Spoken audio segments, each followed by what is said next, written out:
Doctor Shyam Prasad Mukherjee దేశభక్తి నిరుపమానమైనదని BJP city convener గట్టి సత్యనారాయణ పేర్కొన్నారు. బీజేపీ యువమోర్చా రాష్ట్ర కార్యవర్గ సభ్యులు దొడ్డి వీరేంద్ర ఆధ్వర్యంలో కాకినాడ 28-31 వార్డులలో భారతీయ జనసంఘ్ వ్యవస్థాపకులు డాక్టర్ శ్యామ్ ప్రసాద్ ముఖర్జీ జయంతి సందర్భంగా బీజేపీ నాయకులు ఆయన జయంతి ఉత్సవాలను ఘనంగా నిర్వహించారు.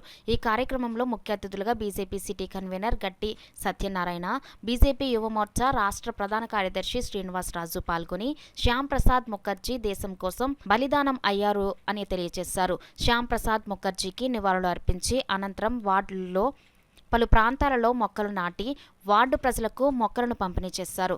ఈ కార్యక్రమంలో బీజేపీ సౌత్ మండల అధ్యక్షులు Chekka Ramesh, BJP Yuva Morcha zonal incharge Anaparthi Venkatesh, Yuva Morcha రాష్ట్ర కార్యవర్గ సభ్యులు సలాది అనిల్, యువమోర్చా కాకినాడ జిల్లా అధ్యక్షులు పాపారావు, తెలుగుదేశం 28వ వార్డు ఇన్ఛార్జ్ రెట్నం సత్యబాబు, టేకుమూడి సుబ్రహ్మణ్యం, బాల వీర్రాజు, మంగ, జనసేన 28వ వార్డు ఇన్ఛార్జ్ అబ్బాయి, యువమోర్చా జిల్లా ప్రధాన కార్యదర్శి కాదామూర్తి, బీజేపీ మహిళా మోర్చా సౌత్ మండల ప్రధాన కార్యదర్శి ఏలూరు రాణి, బీజేపీ నాయకులు మేసాల చక్రవర్తి, బీజేపీ సౌత్ మండల ఓబీసీ మోర్చా అధ్యక్షులు Chelluri Satyanarayana, BJP Yuva Morcha policy and research జిల్లా కన్వీనర్ వాసంశెట్టి వెంకటేష్, బీజేపీ మహిళా నాయకురాలు చొల్లంగి వెంకటరమణమ్మ, నక్కాదేవి, బచ్చు దుర్గాభవాని, కౌరోజు జ్యోతి, గాయత్రి, వనం రమణమ్మ, వాసంశెట్టి బాలు, వడిసెల వరలక్ష్మి, పావని తదితరులు పాల్గొన్నారు.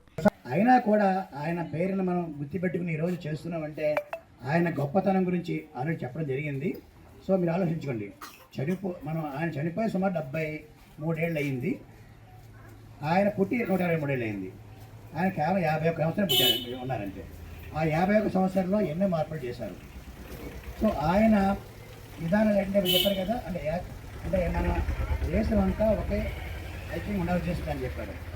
మీకు తెలుసు కదా, అంటే చాలామందికి మనిషి బతక ఏం కావాలో చెప్పగలరు ఎవరైనా? మనిషి బతకాలి, ముఖ్యంగా ఏది కావాలో చెప్పండి చేయతండి. గాలి కావాలి.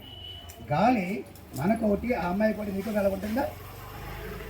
మొత్తం ప్రపంచం అంతా కూడా ఏంటి? గాలి, ఒకటే గాలి. అంటే మనిషికి ఆక్సిజన్ లేకపోతే బతకలేము.